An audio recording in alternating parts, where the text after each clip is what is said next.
Nosaltres seguim el nostre programa, parlarem ara sobre musicoteràpia, un dels temes que amb tota aquesta llarga temporada que portem al vostre costat encara no havíem parlat mai, i possiblement perquè no havíem trobat la persona dient. El Rubén Darío, que és un gran amic del nostre programa, ens ha facilitat aquest fantàstic contacte amb una persona que està molt assabentada en tota aquesta temàtica. Al nostre costat, hola, bona nit, buenas Hola, buenas noches. noches. Tenim la Elida Palacios, ella és doctora psiquiatra, és especialista en musicoteràpia i també en psicodrama. Ens acompanya i ens parlarà sobre tot aquest tema. ¿Te parece que comenzásemos hablando un poquito sobre lo que es la musicoterapia? Bueno, muy bien. Es decir, en principio se podría decir sencillamente que la musicoterapia es la utilización de la música dentro de un contexto terapéutico. Ahora puedo facilitar unas definiciones que son más específicas y que las leeré porque realmente las definiciones es difícil acordarse de memoria.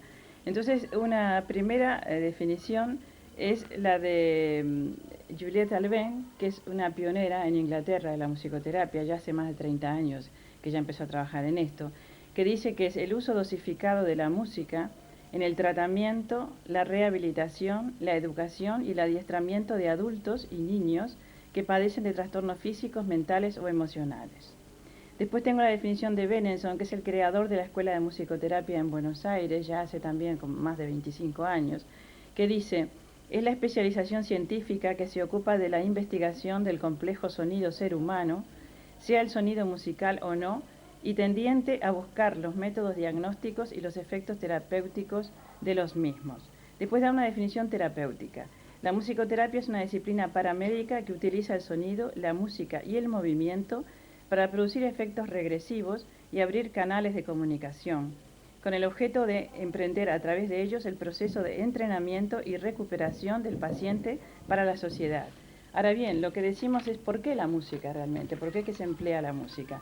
Bueno, se emplea la música porque la música constituye un lenguaje preverbal. Es un lenguaje que va dirigido a los sentimientos en forma certera y por lo tanto derriba esas barreras defensivas que tenemos todos frente a cualquier acción exterior. Entonces va certeramente dirigida a los contenidos emocionales. La música, a través del tiempo, siempre fue considerada como algo misterioso. Incluso hoy creo que podemos seguirla considerando como algo misterioso. Tiene algo inefable, tiene algo que transmite cosas que realmente no se pueden transmitir por otro medio. Ya lo dicen que la música avanza las fieras. Exactamente, y es a través de sus componentes esenciales, como son la melodía, la armonía, el ritmo, que transmite todas estas cosas. ¿Qué tipos hay de musicoterapia? ¿Hay diferentes tipos? Bueno, en cuanto a tipos de musicoterapia, sería la musicoterapia en distintas áreas de trabajo. Hay musicoterapia para discapacitados físicos, sensoriales, incluso, aunque parezca extraño, para sordos. Se hace musicoterapia con sordos, con personas privadas de la visión, con personas con trastornos físicos y personas con trastornos de tipo psíquico también, es decir, desórdenes de tipo mental. Y aparte de esto, las formas de trabajo. Formas de trabajo puede ser individual o grupal, o puede ser también lo que se llama musicoterapia pasiva o activa. Bueno, en cuanto a esto, para especificar un poco más, la musicoterapia pasiva es aquella en la que la persona recibe algo, por ejemplo, en la que una persona escucha. Esto se puede hacer en forma individual o en forma grupal. Yo he trabajado con grupos de musicoterapia y puedo dar un ejemplo. Por ejemplo, me acuerdo que en un grupo una vez puse una obra que es la marcha fúnebre de la Sinfonía Heroica de Beethoven, y entonces una paciente que no había hablado durante meses, en ese momento lloró y luego pudo explicar su duelo.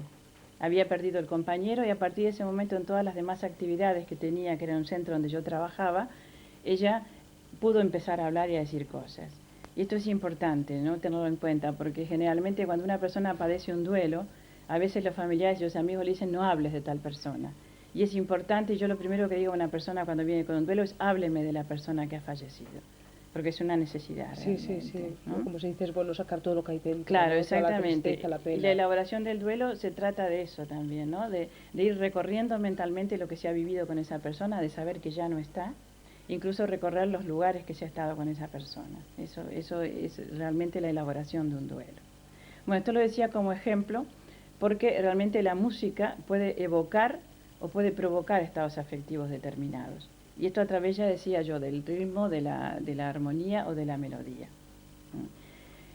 Tenemos ejemplos de musicoterapia ya en los albores de la humanidad, porque el hombre utilizó sus potencialidades antes de integrarlas en sistemas. Es decir, sus tradiciones educativas aparecieron antes que los sistemas pedagógicos, los intervalos antes que las escalas, y el uso de la musicoterapia en forma empírica se hacía ya desde los tiempos más primitivos. Uno de los ejemplos es, por ejemplo, el estado de hipnosis que se produce con ritmos repetitivos continuamente. Entonces esto puede llevar a estados catárticos, es decir, a estados en los cuales se exteriorizan emociones, a estados de gran movimiento o a estados de tranquilidad también, ¿no? Y esto es una de las cosas importantes, que la hipnosis también está siendo revisada actualmente otra vez como una técnica realmente muy válida, ¿no? Que está de alguna forma vinculada también, ¿no?, con las posibilidades de la música. Con musicoterapia, con cualquier estilo de música, ¿se pueden conseguir todas estas No, terapias? los estilos de música es muy importante esto que Sí. tú dices, porque realmente los estilos dan reacciones diferentes. Por ejemplo, yo diría, y esto que va a hablar aquí, como es esta compañera Ana, que va a hablar Sí, sí. de Brahms, ¿no? Por ejemplo, los compositores románticos más bien llaman a la meditación interior, ¿no? Es decir, movilizan estados afectivos, pero sobre todo en forma introspectiva. La música barroca y la música clásica es integradora, sobre todo. La música del impresionismo es una música que sume sobre todo en tipos de sensaciones, es sobre todo es percepción de sensaciones, porque es una música sobre todo que está orientada por los mecanismos de tipo tonal, ¿no? Y después está la música electrónica, la música esta moderna, que produce efectos regresivos, esta música de tipo electrónico, Sí, sí, con sí, sonidos sí. realmente a veces un poco agresivos. Sí. Parece que retrotrae a imágenes y a vivencias casi intrauterinas en muchos casos. Ha habido diferentes estudios de la música heavy. Sí. ¿Tú los conoces o has hecho alguna investigación en ese sentido? No, lo que sé es una cosa, que por ejemplo hay cierto tipo de música muy ruidosa Sí. que desencadena la llamada reacción de alarma en el organismo, que se desprende adrenalina, y la adrenalina es la hormona de la agresividad y de la huida.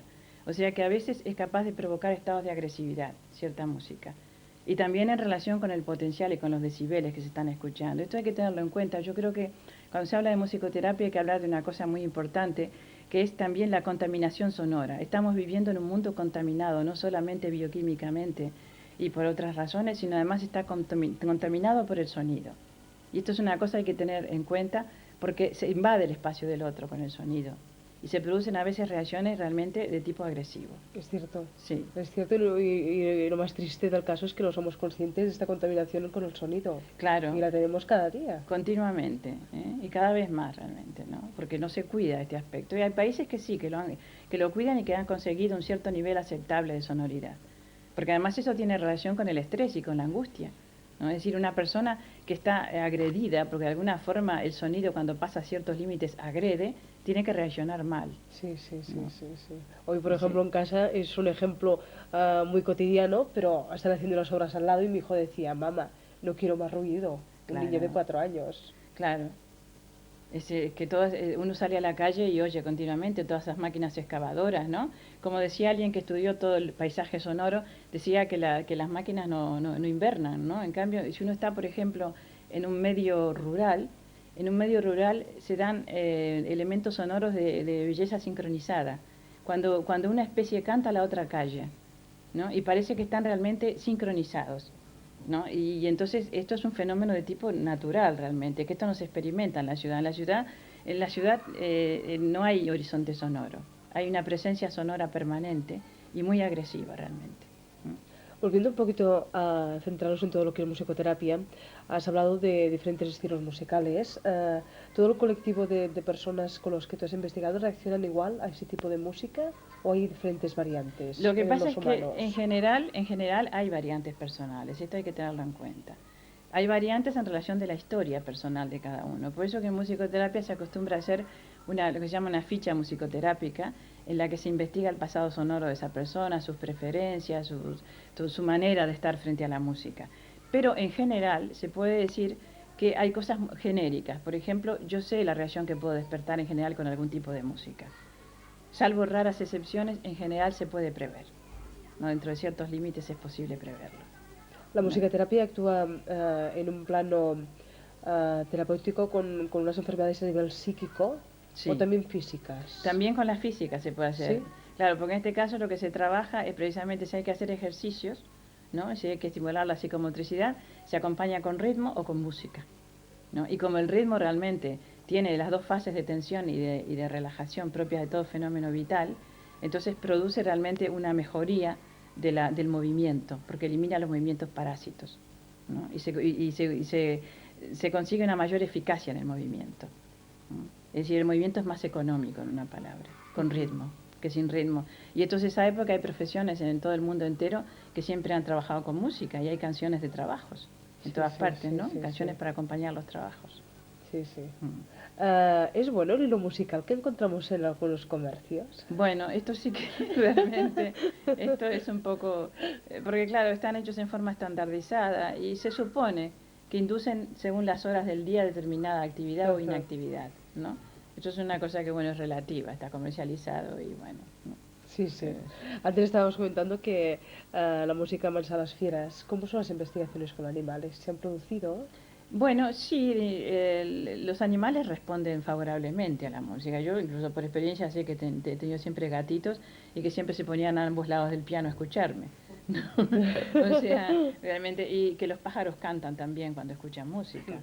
También se han hecho experiencias en cuanto a la recogida de leche de las vacas, ¿no? Y se ha visto que estimula la secreción de leche, la música. También con plantas se han hecho experiencias, ¿no?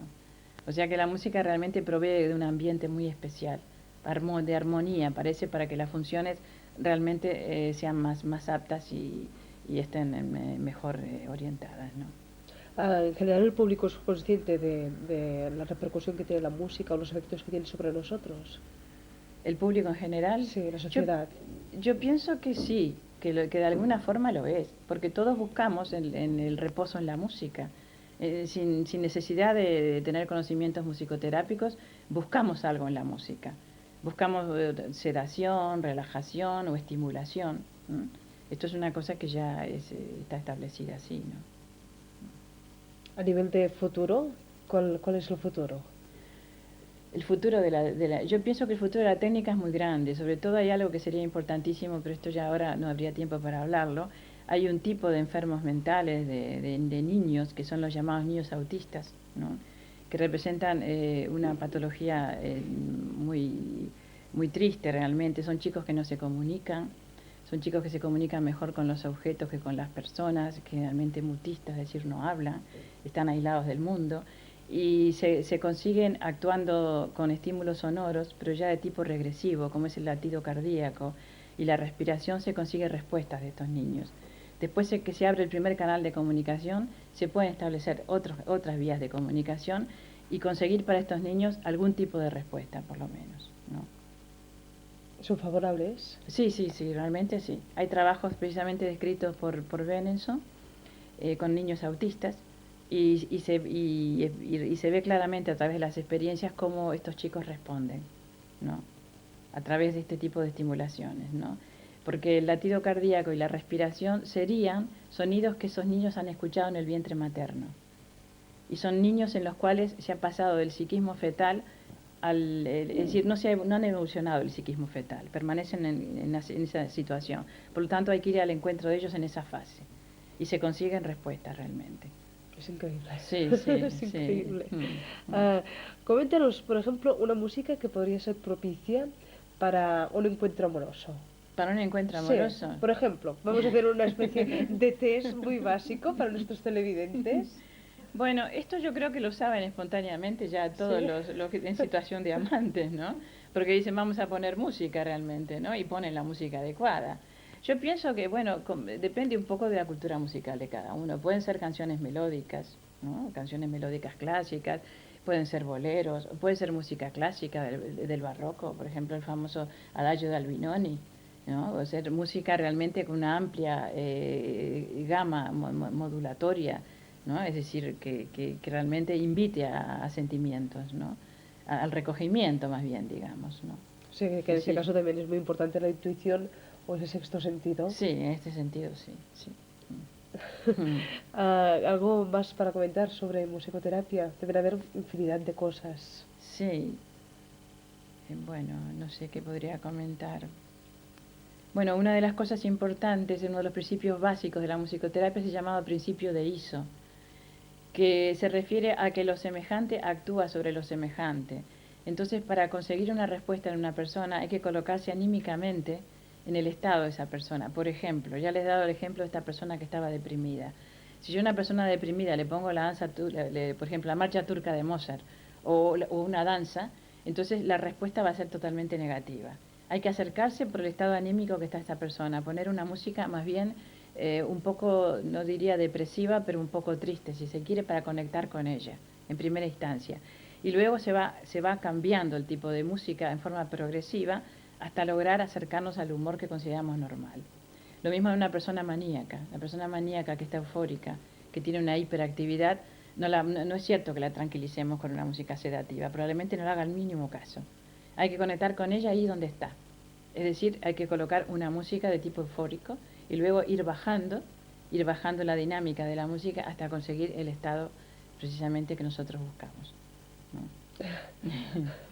Gracias por habernos acompañado. No, al contrario, gracias a ustedes. Por haber comentado todo esto sobre todo este tema y todos los diferentes actitudes que podemos tener nosotros con musicoterapia y por conocer un poquito más sobre el tema que supongo que era desconocido para muchos amigos que nos estaban viendo. Bueno, encantada. Muchas gràcies. Hem conversat amb Elida Palacios, ella és doctora en psiquiatra i especialista en musicoteràpia també en psicodrama. Nosaltres passem a altres temes, estem a l'equador del programa, encara tenim que parlar sobre evidències i també tenim el tarot i moltes més coses.